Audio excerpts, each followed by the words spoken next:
Hello guys, welcome back to On Time Notes, and in this video we are going to see distributed information retrieval.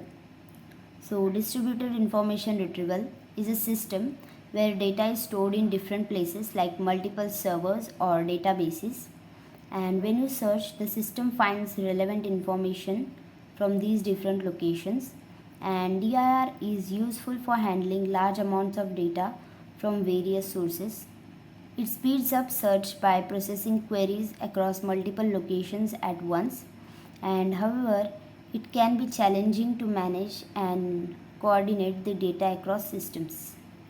So distributed system में क्या होता है कि data एकदम different places या फिर multiple servers और databases पे स्टोर रहता है, एंड जब आप सर्च करते हो तब वो इन सारी डिफरेंट लोकेशन से वो रेलेवेंट इन्फॉर्मेशन फाइंड करके आपको देता है। एंड जब बहुत ह्यूज अमाउंट ऑफ डेटा रहता है वेरियस सोर्सेस, डीआर ये इजीली हैंडल करता है, एंड और ये सर्च प्रोसेस भी स्पीड अप कर देता है क्योंकि मल्टीपल लोकेशंस पे डेटा स्टोर होता है, तो मल्टीपल प्लेसेस पे वो क्वेरीज रन करके वो सर्च भी स्पीड अप हो जाता है।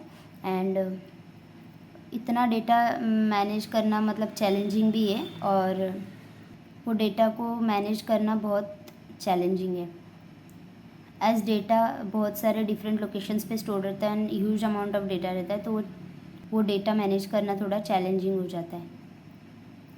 तो now will see distributed information retrieval phases. First is resource description, then resource selection, then results merging and score normalization, and finally results presentation. And we'll see them one by one. First is resource description. This step explains where the information is stored and what each source contains, and it helps the system know how to access different data. So resource description बताता है कि information कहाँ पे stored है and वो कौन से sources में क्या क्या इन्फॉर्मेशन स्टोर्ड है, एंड सिस्टम को हेल्प करता है डिफरेंट डेटा एक्सेस करने के लिए।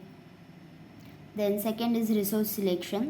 The system chooses which sources to search based on the user's query, and it then sends the query to the chosen sources. So resource selection में क्या होता है कि वो जो सिस्टम ने चूज़ किया है सोर्सेज, यूज़र ने जो क्वेरी किया है उसके बेस्ड पे वो सिस्टम में से सोर्सेज चूज़ करेगा, एंड देन यूज़र्स के क्वेरी पे बेस्ड वो सर्च करेगा कि कौन से सोर्सेज सर्च करने, एंड फिर वो जो क्वेरी है वो सेंड करेगा चूजन सोर्सेज पे. Then third is results merging and score normalisation. The system combines the results from different sources and it adjusts the scores to make sure the results can be compared fairly. So result merging and score normalization में क्या होता है कि वो बहुत सारे places या फिर डिफरेंट सोर्सेज से जो रिज़ल्ट आता है उन सबको कंबाइन करता है एंड वो स्कोर्स को एडजस्ट करता है ताकि रिज़ल्ट जो है फेयरली कंपेयर्ड हो सके. Then fourth is results presentation. The system shows the results to the user and the results are organized and ranked by how relevant they are to the search. So basically result presentation में क्या होता है कि जो भी result अपने को आया है वो यूज़र को प्रेजेंट करता है सिस्टम, एंड जो भी रिज़ल्ट मिला है वो ऑर्गेनाइज्ड एंड रैंक्ड रहता है, मतलब जितना ज़्यादा उसका रेलेवेंसी उतना वो रिज़ल्ट टॉप पे एंड जितना कम उतना वो नीचे. And now will see advantages. It can find data from many places and it searches multiple sources at the same time. So advantages ये है कि डेटा वो बहुत सारे प्लेसेस से फाइंड करता है एंड मल्टीपल सोर्सेस से at a same time search भी परफॉर्म करता है. Then disadvantages are it's hard to handle many sources. Searching from different places can take longer. So disadvantage ये है कि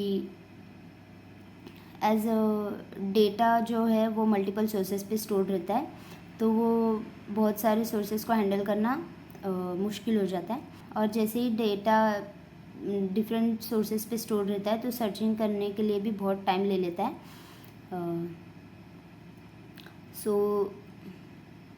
So this was it for the distributed information retrieval, and I hope you found this video helpful, and if you did, guys, please don't forget to like, share and subscribe to the channel. And thank you for watching till here.